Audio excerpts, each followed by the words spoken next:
Today's show of Peanut Butter and Triggered is brought to you by Audible. Audible is offering our listeners a free audiobook with a 30-day trial membership. So just go to audibletrial.com/PBT and browse the unmatched selection of audio programs. Download the title free and start listening. It's that easy.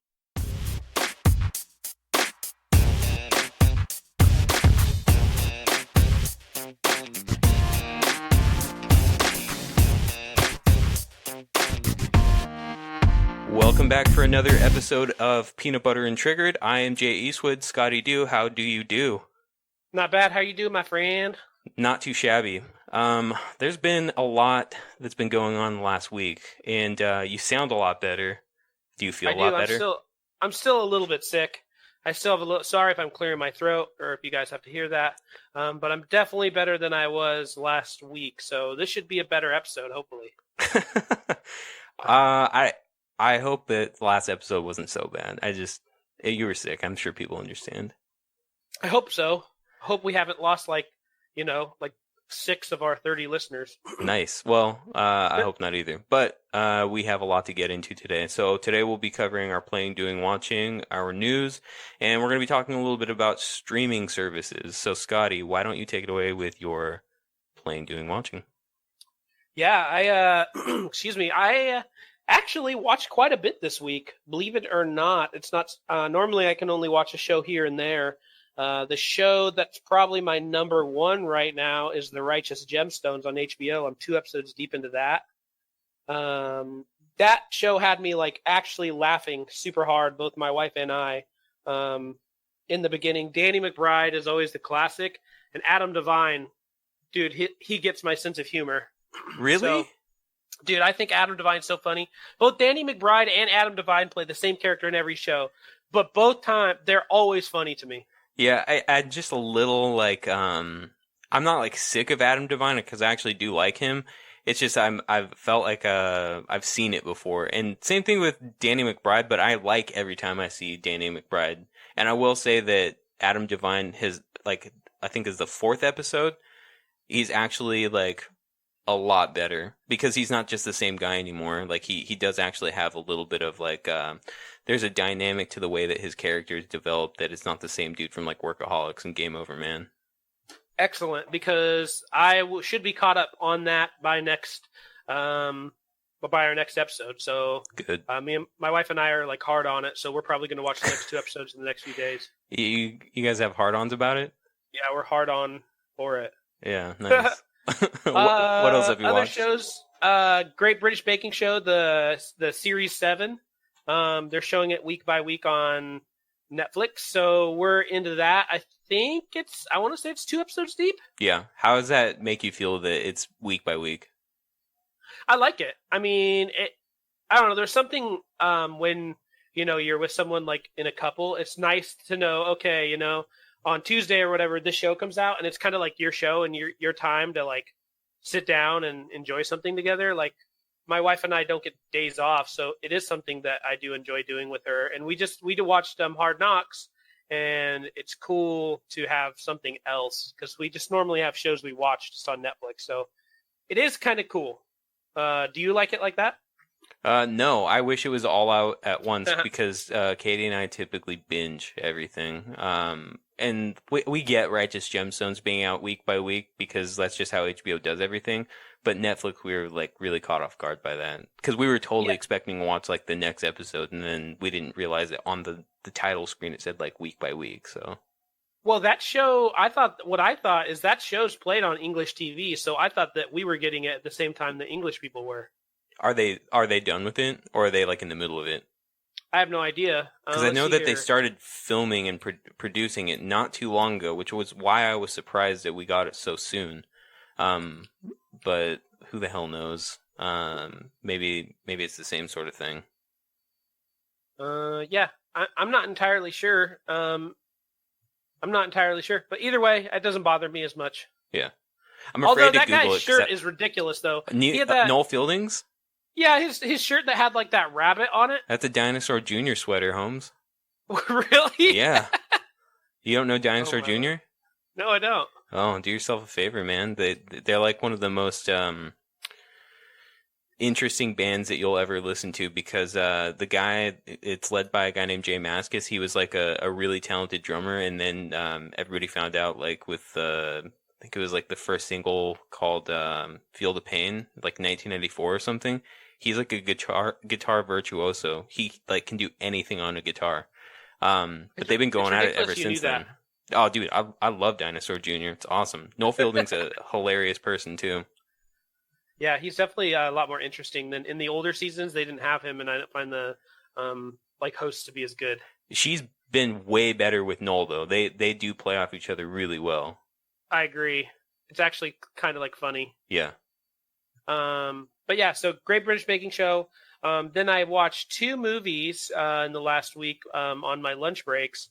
I watched first off American Factory, which is on Netflix. It's a Netflix original, and it's actually a documentary on. And basically, I think it was 2008. We had the recession, and like GMC and a bunch of those factories in Michigan went out of business. In 2015, a Chinese company that makes auto glass came back in and purchased those and like rehired a lot of the people who worked there. A lot of those people were out of work for 4 or 5 years. So they rehired them for less. And basically it's the story of the Chinese work culture clashing with the American work culture. Things like break rooms, days off are something that the Chinese don't really care about, don't need. Their workers sometimes work with 2 or 3 days off a month. And then like these people are traveling to China and they're like, well, how many? They're like, the Americans take 8 days off a month, and the Chinese people like can't even believe it. They're like, how many hours do they work a day? The Chinese people, yeah, they work like 14 hours a day, and they can't believe that the Americans only work 8-hour shifts. Like it's like it's culturally they don't understand it. They're like, oh, they're like basically lazy. We're basically lazy. Isn't that how like we think of like the Spanish that take like siestas and stuff and like have extended like vacations and all that stuff? It's crazy to think about. Yeah, and so it's really interesting because it doesn't necessarily, it's not necessarily trash talking like Chinese and how hard they're working or anything.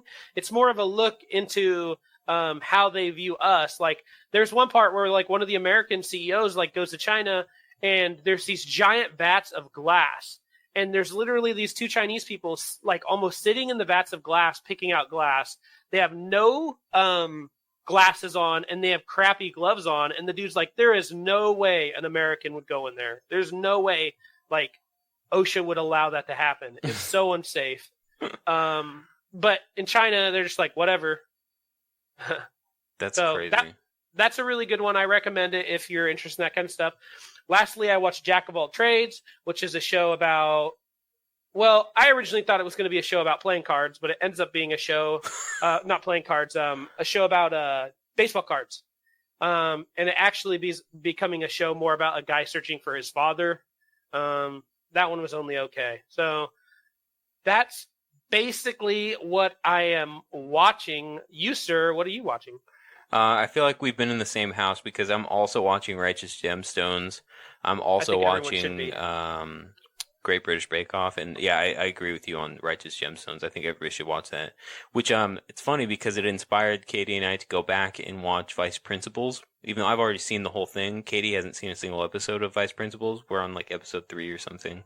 That's another one. If you like Righteous Gemstones, go back and watch Vice Principals. It's 2 seasons. It was meant to be 2 seasons, so it doesn't like end on a cliffhanger or anything like that. There is closure. My wife and I, after we finished watching the episode, that's literally exactly what I said. Yeah. Oh my god, it was like the perfect way to end everything. So I did appreciate that. I'm finishing up Spawn. I feel like I have like just all of a sudden tons of time to watch all kinds of crazy shit. That's how I feel too. Yeah. So I'm finishing up Spawn. I think I'm on like the 3rd season. It's okay. Like so far I'm giving it like a B because the animation's really good, the storytelling's good, but I'm starting to lose interest. And then that's it for like HBO stuff. I did, however, watch 2 movies over the week. I watched Scary Stories to Tell in the Dark, and I Was it watched good? It Chapter 2. I will say both of them were good. Scary Stories to Tell in the Dark, I had really high hopes for. It didn't deliver on all ends. I was expecting it to be much darker, much scarier, because those books are so creepy. Yeah, Um, I know, but they're read by elementary school kids. yeah, see, then that's the other thing I have to take with a grain of salt.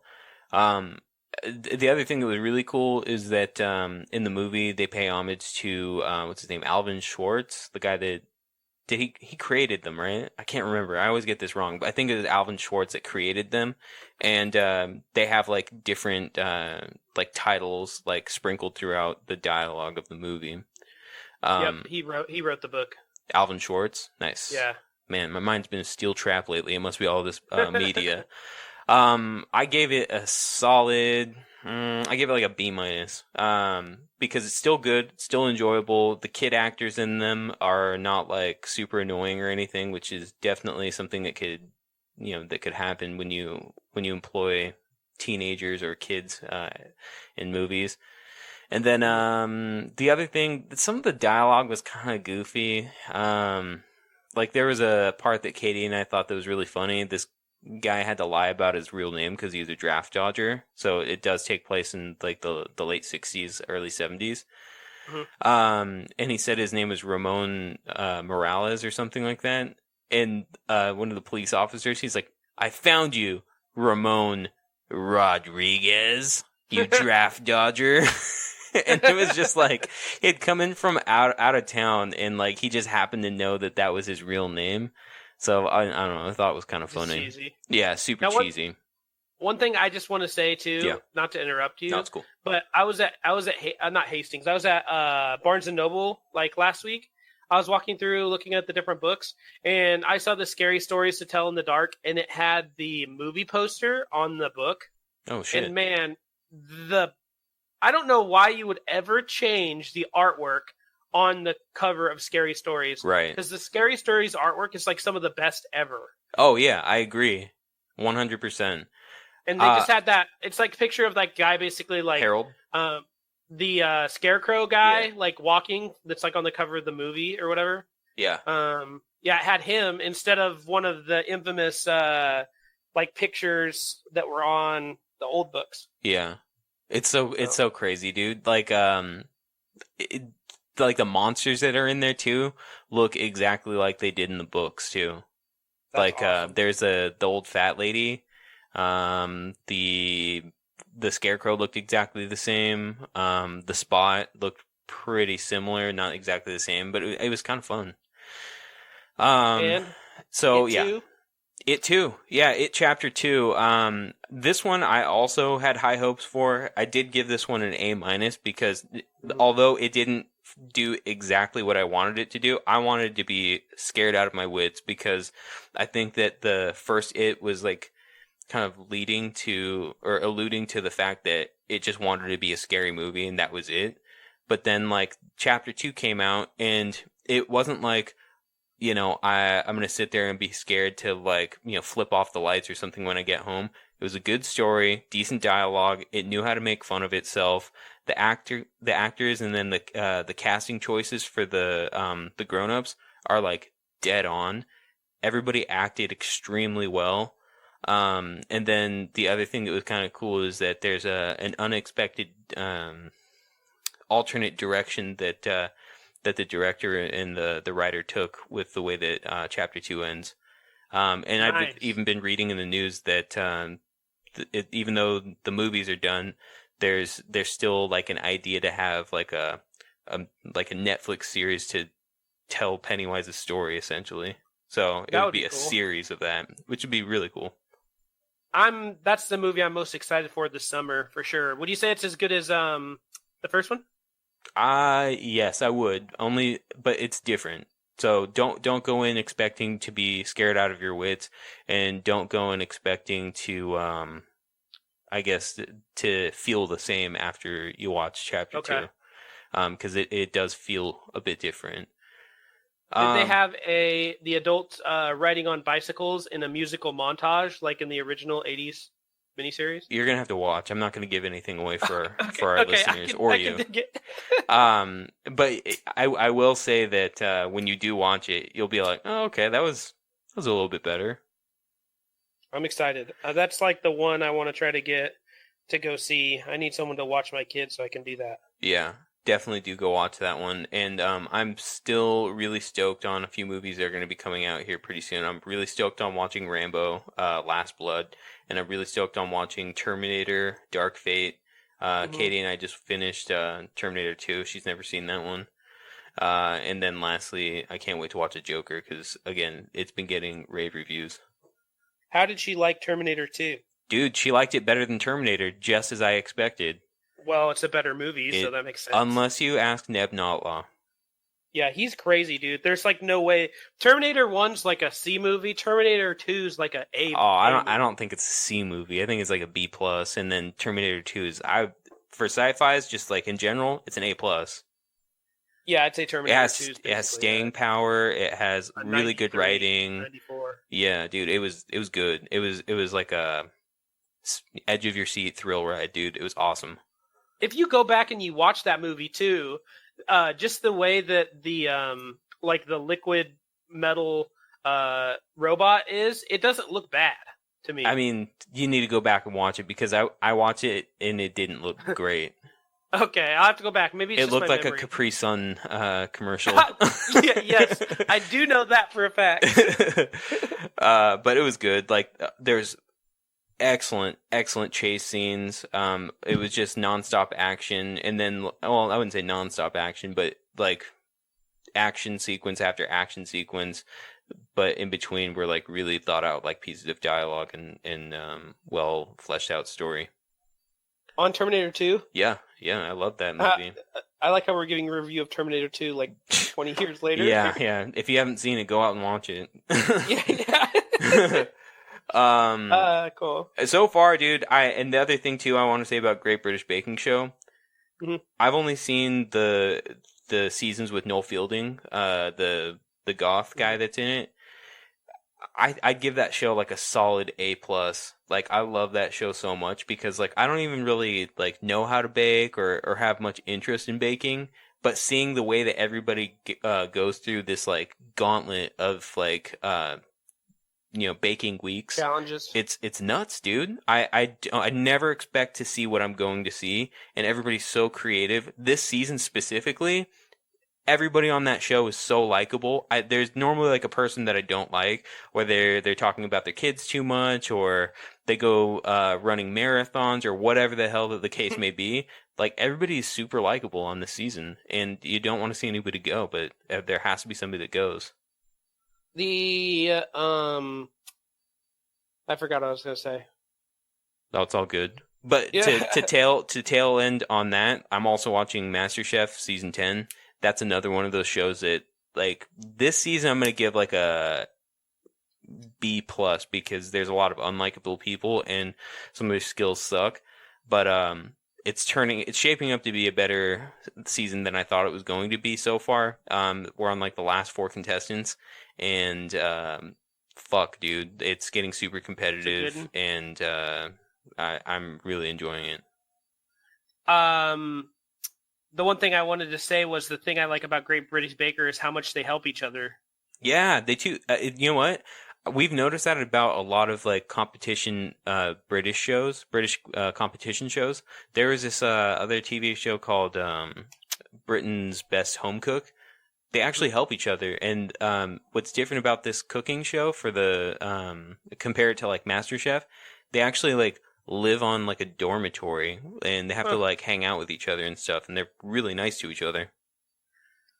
Yeah, I like that aspect of it. Like, there's a couple parts in the episode that we were watching where like the kid is like way behind, and there's literally like five other contestants at his table, like Yeah, helping him assemble, they, which is cool. yeah, I You like know, that. or sometimes like even like the like you'll see the announcers or the the hosts like helping or whatever. That's true. And I do like that they always have some sort of joke to interject with. And Paul Hollywood and Prue, they always come by and give like some helpful tidbits after they tell them like what they're going to make. They're like, okay, well, make sure that if you're adding more fruit, that you got to increase the baking time because it's not going to cook through with all that fruit, and inevitably something crazy happens. Mm-hmm.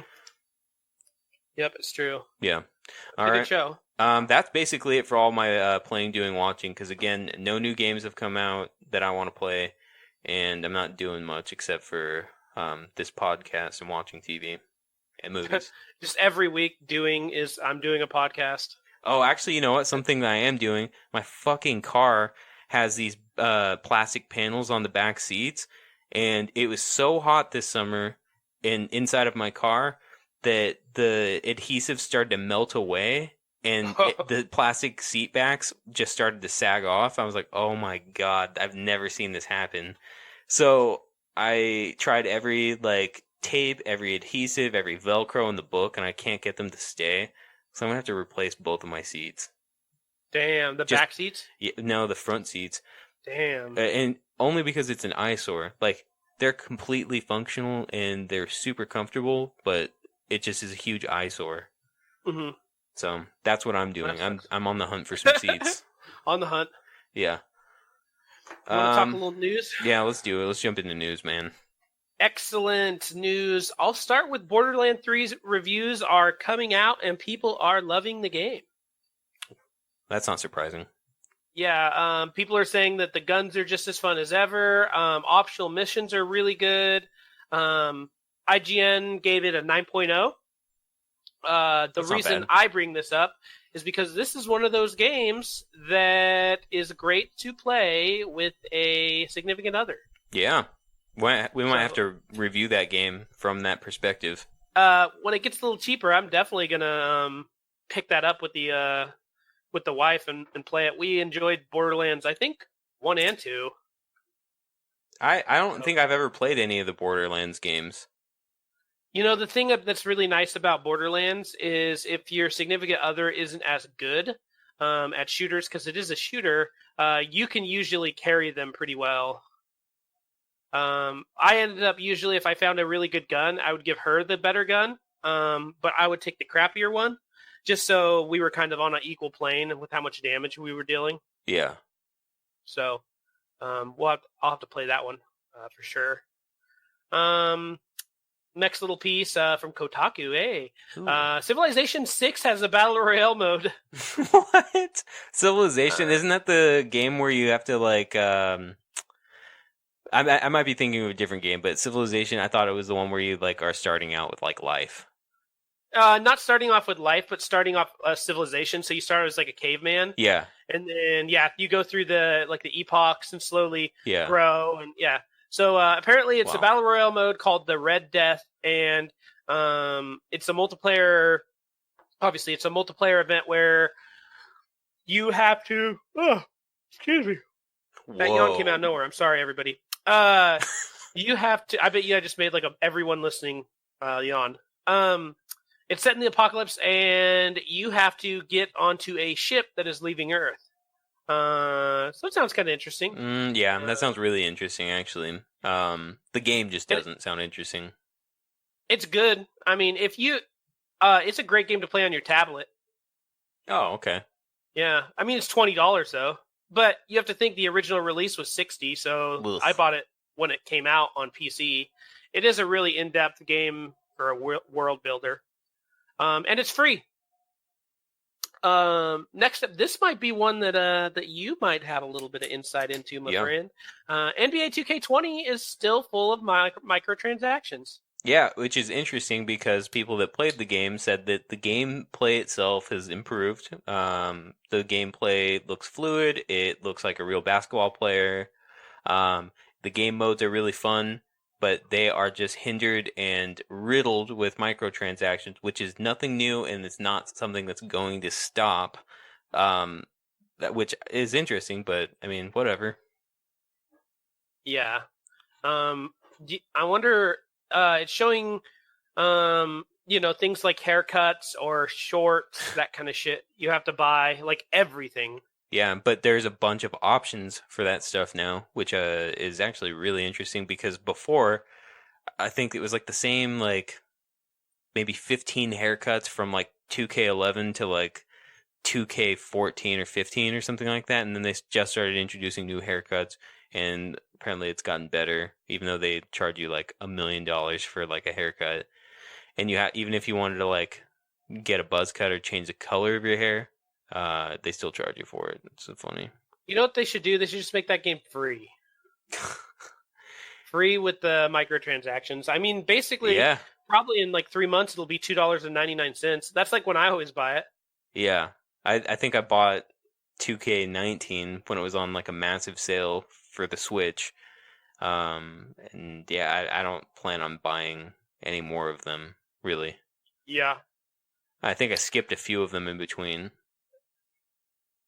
I'm not up to date on NBA, so I always get the new Madden, but the NBA I just kind of get if it's on sale because I kind of enjoy it. Yeah, Madden's different though. I think that, I mean, you can probably speak better about this, but like, even if there are microtransactions and stuff, the gameplay itself is still pretty straightforward. You're still trying to like beat your opponent, and you're still trying to build the best team, or you're still like trying to, play whatever game mode, and it's not really stopped Yeah. too much by microtransactions. The literally the only thing that's affected by microtransactions is the ultimate team mode. So where you're like purchasing packs in order to make your team better and play online. Right. I don't play that at all. So I never see any microtransactions. All the hair, all the gear, like all that shit's totally like free. Damn. So you can outfit your guy however you want, with whatever you want, with whatever helmet, whatever visor. Like you can edit all the stats. Madden, I will say, is really good this year. I really enjoy it. I don't know if we talked about this a little bit, but I've been playing that too off and on. I just haven't brought it up because I just play like a game or two here. One thing they did do last week is they added superstar traits to linemen. Before, when you played a game and you had a quarterback, that quarterback was only stats. So like 87. If you had two quarterbacks and they both have 87 speed with 92 throw power, those quarterbacks were the same exact person. They had the exact same skills. Well, now different quarterbacks have different traits. So, for example, Patrick Mahomes can throw it 15 yards deeper than anybody else because that's a specialty. Or Aaron Rodgers, it's impossible to throw an interception.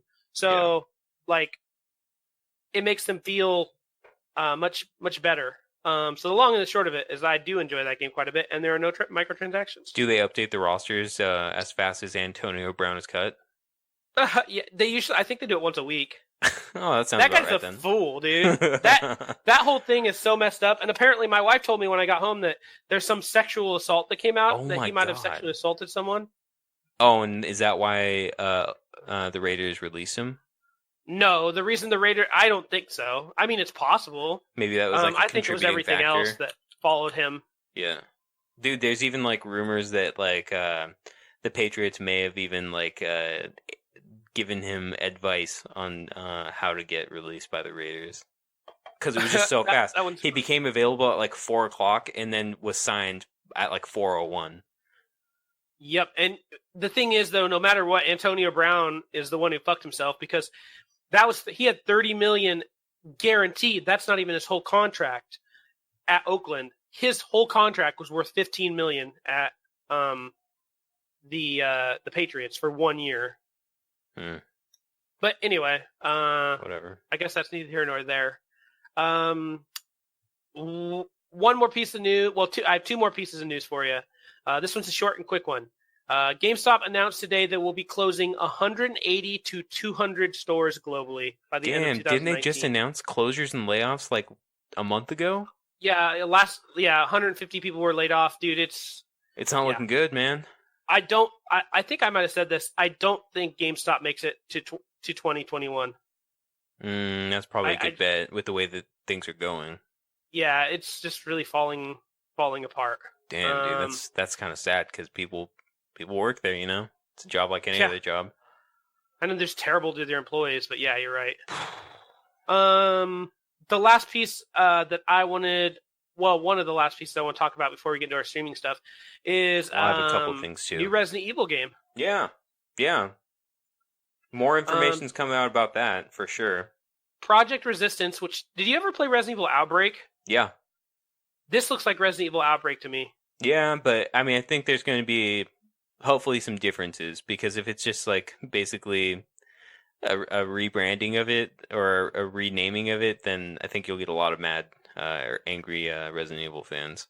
Mr. X No, is coming back though.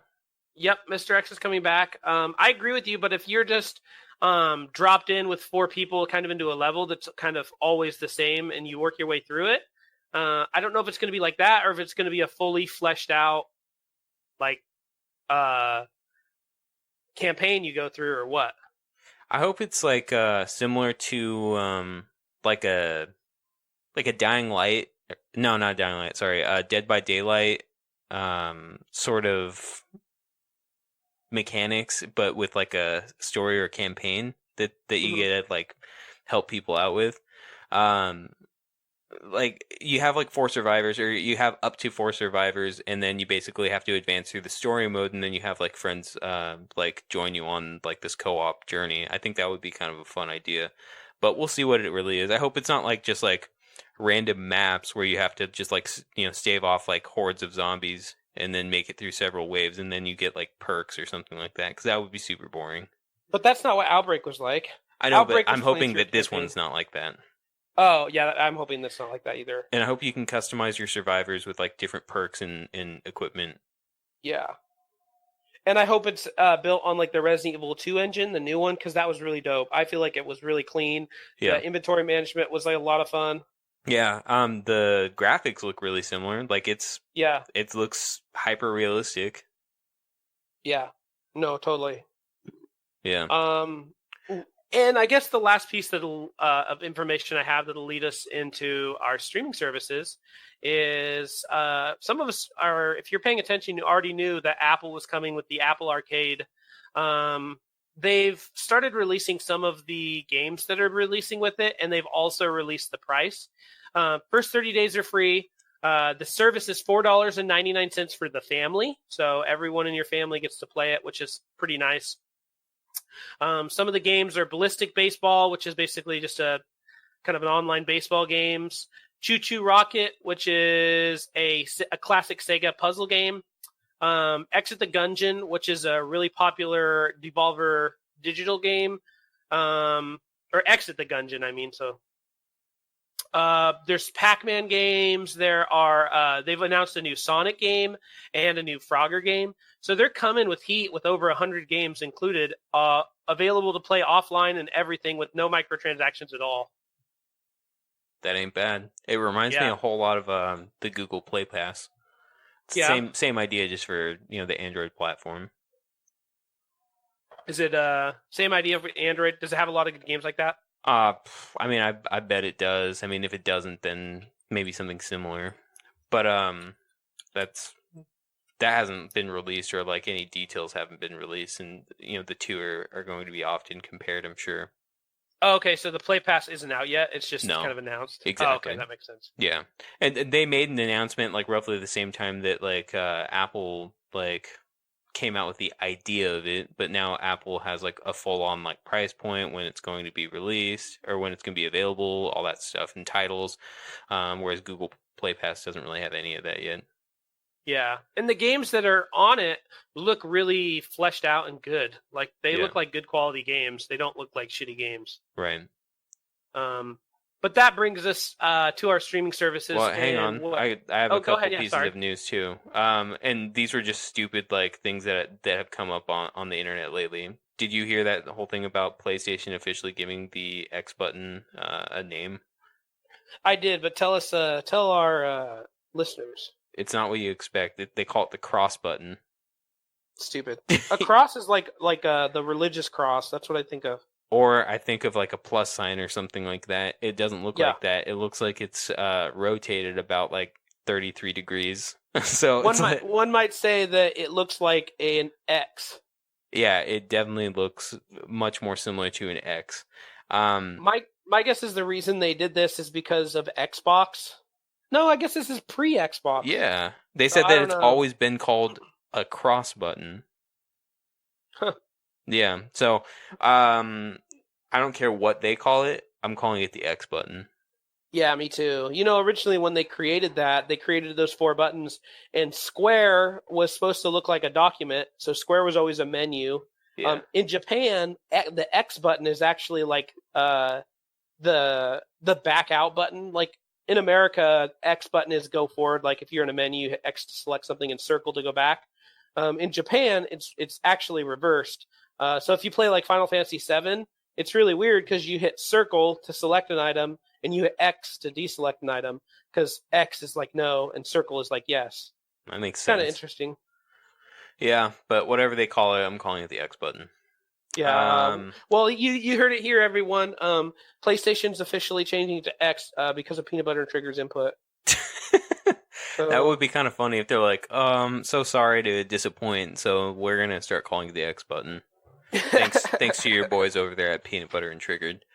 go ahead and go to their podcast and download it now. Yeah, yeah. One more piece of news. This is a very quick one. The Nintendo Switch has officially come out with the Super Nintendo Entertainment System suite of games. The ones that I noticed on there are going to be like the fan favorites, like Super Mario World, Super Mario Kart. I believe Earthbound? there was Star Fox, Earthbound. I don't think was on there, but I'd have to double check. Let's see if we can find the list of games. And then the other thing that's actually kind of cool too is that just like I'm assuming, just like the Nintendo Entertainment System suite, they're going to be updating it with more games. So, I'm triggered. I'm looking at this. Games missing from it. Chrono Trigger, my favorite game ever. yeah, you do have a Earthbound, weird boner over that game. I have a story behind that. Final Fantasy VI, Mega Man, Secret of Mana's not on there. Get the fuck out of here. Street Fighter, Yeah, Castlevania, and Super Mario All Stars are all missing. What? yeah, that does suck. But Super Mario All Stars is not too big of a deal, only because you have the NES suite with it, and Super Yeah, that Mario makes World sense. is on there. But um, I'd imagine that this is going to be just like the NES version of this, where they just keep updating it, because this is a very small list, just like how the NES started. And the other cool thing is that for people that play online, the suites are free. And it's free for if you have like a group or a family account. It's free for all of them. They can all download That's it. nice. And they get periodic updates. Just keep your eyes out for your favorite game, because I was totally expecting to be able to play like Super Street Fighter 2 or something like that, or like Mortal Kombat or whatever. Hmm. But yeah, that's it for news, dude. Well, I guess we can talk for a quarter second about the Apple keynote that happened our time today. If you're listening to this later, then it probably wasn't today. It was later, Yeah. earlier in the world. Apple announced 3 phones, an iPad, an Apple Watch. I think the phones look kind of cool. The other thing, other than their arcade, they announced was Apple TV Plus. Well, they didn't announce it, but they kind of followed up with it and detailed it a little more so. It's a Netflix type streaming service. The only things they've announced on it, at least as far as I can tell, are Apple exclusive programming, and there are a couple good looking shows in there. Other thing about it, $5 a month, significantly, or it's much cheaper than a lot of its competitors. Also, if you purchase the phone, you get a year free, so that's also substantial. Yeah. That's actually a really good deal. I haven't seen or heard of anybody doing that. I think like Samsung did like a year of like Netflix or something ages ago, which was kind of nice. But it's probably like the shitty Netflix that where you get like one screen and it's all standard definition. As far as I know, this whole Apple TV Plus doesn't have any like weird like tiered subscriptions. It's basically you pay the $5, your entire family gets it, and they get every bit of programming at full def. That's basically all I know. Yeah, exactly. There's no tiered system, which is really cool. But also, some of the shows they have on here are banger. Well, they're banger looking. The morning show, which is an original. I don't know why I started playing, but it's an original with Steve Carell and Reese Witherspoon, and Jennifer Aniston. There's C, which has Jason Momoa. I think that's his name, from Aquaman, which is a quote new vision of the future. There's Dickinson, which is a story of Emily Dickinson as told from a modern perspective. Another interesting looking one is For All of Mankind, which is what would have happened if Russia would have made it to the moon first. Ooh, that's dope. I'm interested in that one. Ghost Rider, the show, is being remade. But there's a bunch of like shows that are definitely really intriguing. The lineup they have isn't stupid, you know. There are a couple good looking shows. Like they put a lot of time and money into this. They're serious about it, and like we said, it's a good deal. It comes on November 1st, and again, if you've purchased the iPhone, which is coming out later this month, you get a year for free. That is a banger deal. That ain't bad, dude. If we compare it to other streaming services, I have it up here. The other major, I'd say 5, are Disney Plus, which is coming, Netflix, Hulu, Amazon Prime, and HBO Now. Base price, it's cheaper than all of them. Disney Plus is the best deal at $6.99. But still, $5 is, dude, that's such a good deal. Yeah, dude, and I think the other thing that's like set to change, just as far as like the whole like distribution of media, and I think a lot of people have been talking about it. Like I've been listening to Bill Simmons' podcast a lot about this. The Disney Corporation owns like a ton of different things, and I think that Apple's maybe a bit smarter to come up with their own service and start producing their own sort of programming, because a lot of this stuff is owned and distributed by the Walt Disney Corporation. I mean, we're talking about like networks like ABC, ESPN, Disney, of course, because they have like The Mandalorian that's coming out. Shoot, they even own Hulu, dude. Like it's the weirdest thing. Do you think that maybe the Apple doesn't get any unoriginal, like it only does exclusively original programming? It's either that or they like give some sort of kickback to the Disney Corporation to be able to like show anything that's owned by them. I mean, shoot, they even own like Fox now, like Fox, Yeah, and FX and Marvel, and all the Marvel. Marvel Yeah, stuff. that's right. Damn, dude, they own a ton of stuff. I'm looking at like a flow chart. This thing looks insane. I can't even believe that they own a lot of different. They own. Let's see here, Touchstone Pictures. I can't even tell you how many times I've seen the Touchstone fanfare at the end of like certain shows. A lot of different shows that are Touchstone Pictures. Oh But yeah, I just pulled up the flow chart. yeah, it's probably the same Yeah. one that I'm looking at. Is it But the one that looks like Mickey Mouse? no, but Okay. that's funny. Yeah. But I think that the whole idea of like streaming services it's gonna get a lot more. It's gonna get a lot different. The other thing that's actually kind of interesting about the whole idea of streaming services producing their own content and stuff, like we're seeing with Hulu, Netflix, and now Apple, they're going to start making these things, I think, more expensive, or it may potentially be more expensive to have all these separate services, because like where does like $6 here, $10 there, $15 there go? I mean, that's basically you're almost like paying for A cable cable bill. at that point. Yeah. I think they're counting on people sharing logins, honestly.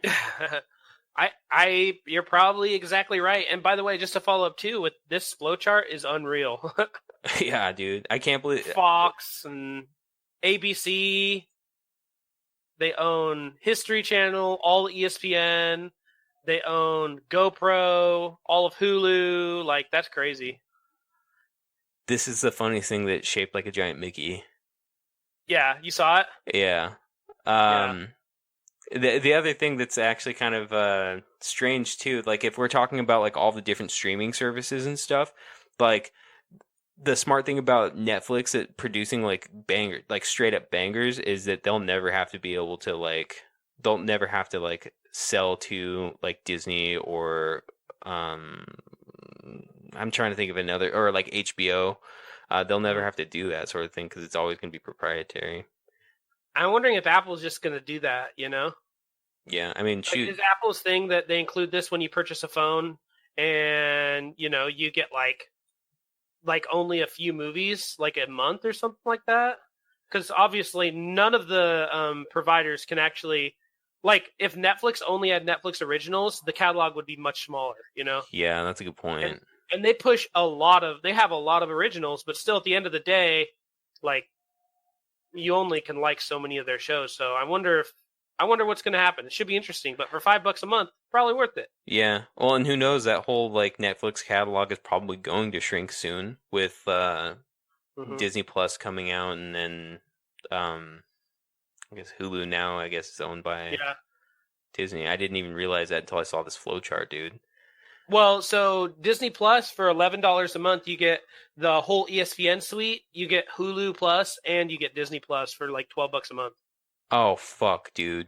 Yeah, so that's because they were doing this deal where it was like, I don't know, $70 or something, or you buy 2 years, you get the third free for Disney Plus.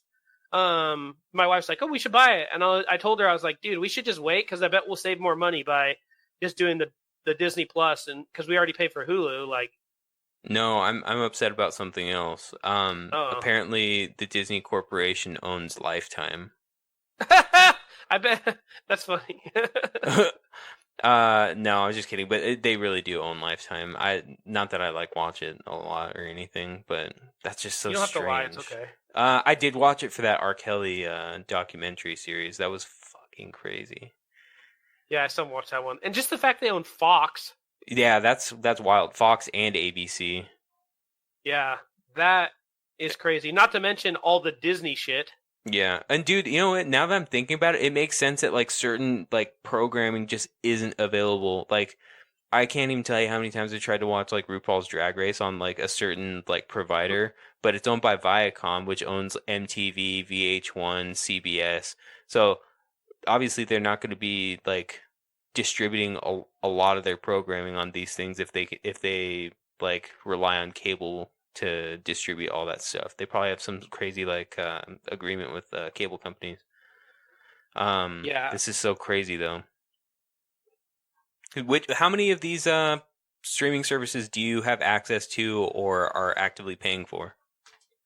So I have Netflix. My wife actually has the premium tier of Hulu. I don't watch Hulu at all, but and I'll tell you why. We used to share logins. I got tired of that shit. I got tired of people watching shit and then me having to pick up halfway through and have to rewind it and all that. So like this is a conscious decision that my wife and I made that we're paying for our own shit and like no one else has access to it. Then we have Amazon Prime, but we just get it with Amazon Prime. We don't pay for Prime Video exclusively. Yeah. We have HBO Now, but how that works is I do share logins on that. So I don't pay for HBO Now. We pay for Hulu, and my in-laws pay for HBO Now, and we share our logins. So I don't pay for that one, but I have access to all of those. What about you? It's kind of funny because I'm seeing some similarities in my household. I have HBO Now, which I do share my logins, but I share it with like my family and Katie, because like everybody else, again, the same thing would happen. I would start like a TV show, but I would like catch like the last minute of it. I'm like, God damn it. I gotta Yeah. think. I actually have to consciously think to go through and hit restart. Just stupid. Yeah. It should just automatically restart if there's a fucking minute. But I have HBO Now, Hulu, the commercial free one, but not like Hulu with live TV. Katie has that Mhm. one. And the reason why we have separate Hulu accounts is because again we share logins. So one of us would have to cancel our membership and then distribute like logins, brand new logins to everybody else that we share it to. It's just not worth it. It's just easier and simpler if we just keep our own separate ones. Maybe after you Um, guys get married, yeah, if you get married. yeah. And then I share Katie's Netflix. And then we each have our own Prime accounts. But again, we don't pay for like the Prime Video. We just do it for like Amazon Prime. Mm. Uh, And then I have YouTube Red, which has like Red content. I have that too. I forgot to say I have that too. Yeah, and I did pay for like YouTube TV for like a hot minute, but man, those advertisements are brutal, and I don't want to pay for the non the no advertisements. It's just crazy. It's like $50. We canceled it last month, and yeah, you're right. That fucking $50. Basically, the only reason I had it was for my 600 pound life. Like, Dude, are you that's not serious? That's what we did it for. Yeah, that's all I cared about. Oh, and by the way, you sent me like a screenshot of somebody in Florence, Oregon. Yeah, You're so right, dude. It's like all the fat people live in the Northwest. No I swear, offense. I swear. Every time I watch that fucking show, Yeah. it's all like every time they're like, we have to go through the airport, and they're going through PDX. Yeah. I'm like, No offense to every anybody time. that's like from the Northwest like we are, but like I promise it's every time it's like Washington or Oregon. Yep. I don't know why. Or the Midwest actually. Now that I think about it, there's like a lot of like people from Kansas or Missouri or like, just or like Ohio or something. A lot of fatties. They always have, I think they purposely get people far away from Houston so that they have the whole like 30 minutes where they talk about them getting on the plane and shit. Except for like there's like maybe 2 episodes where like they were from Houston or like somewhere like nearby Houston. They're like, we have to drive 45 minutes to get to St. Joseph's Hospital, and I don't know if I'm gonna make it. It's just like, do you realize that there are like people that are 800 pounds that have to drive cross country, and you can't make it 45 minutes? Get out of here. Dude, in the most recent one I was watching, the dude like refused to bathe himself. Oh my lord! Like he goes in there and Doctor Now is just like, dude, you got to take a bath. He's like, I can smell you down the hallway, man. You stink so bad. Which one was that? I can't even remember. It was a guy, like a younger guy who was with his mom in the first one, and what I was watching was the recap or whatever. Like, where are they now? And the mom had died, and so now the kid lived like alone. But he just like never bathed himself. Oh my God! He God. got some inheritance for $10,000, and he burned $9,000 in 2 months, and he gained 180 pounds in 2 months. 180 pounds. Gah. How is that possible? You know what? We should have like a 600-pound life episode, because I promise you we can dissect each and every season. There's an entire subreddit about this, by the way. I'm not even surprised. Yeah, dude. Okay, that's it. You heard it here first, everybody. Get ready to tune in for an episode just about 600-pound life. Does Erica watch it too? She'll watch it too. Yeah. We got to have another one where we bring our significant others on. Like, this is I'm down for big that. one. Okay, cool. And the other thing that's kind of crazy about the show too is that there are some very rare ones where they just like give up. Or like there is a rare one where like some guy just died. Yeah, like, there's one I watched died. where the lady died. Like it was just going and you're watching it. And Oh it's like, yeah. And it's just like Bethany died. I was like, damn, dude. That's sad, dude. Yeah. Do you have anything else to say about streaming services? Because there are so many of them out there. There are even like streaming like movie services like Tubi or what's it, Fubu? I think. Yeah, so. I know what you're talking about. Yeah. Like I don't really have much more to free. say. All I can say is I'm happy that we have original programming. I think it's the programming that's coming out of these entities is so much better than what we used to get. Like back in the day when we just had cable, like TNT, like original movies were fucking terrible. And like there were no like movie channels that were that good. Everything just came from Hollywood. Whereas now we have these streaming services, which is in essence similar to like what a network is, and they have really good shows coming out. You know, yeah, I love so it. I think that the content has never been better. There's never been better shows than there are now. Yeah, I mean, shoot, even like shitty reality shows have gotten better too. Like, I don't know where that's coming from, but like shitty reality shows are actually worth watching now. Yeah, I don't know about that. Oh, I know. I do. 600-pound life is. Yeah. Great British Baking Show, like all the competition that's TV not shows. shitty, though. Oh, dude. I guess not. I mean, none of the ones that I watch are shitty, but 600-pound life is definitely shitty, but I regret nothing. Do you have any shout outs you'd like to shout out? Hey, shout out to Robbie, Kat, Patrick, And shout out to my wife and son and Raven. Shout out to you peoples. Nice. Shout You. out to Jacob, may he rest in peace. Shout out to Jacob's mother. Shout out to Ben's mom. Shout out to Patricia. Shout out to Dr. Nazardin. Shout out to Javad. And shout out to my lovely girlfriend, Katie. Hey, everyone, thank you for being with us. We hope you have a tremendous day, and thank you for sticking through with us. Bye! Later. Bye.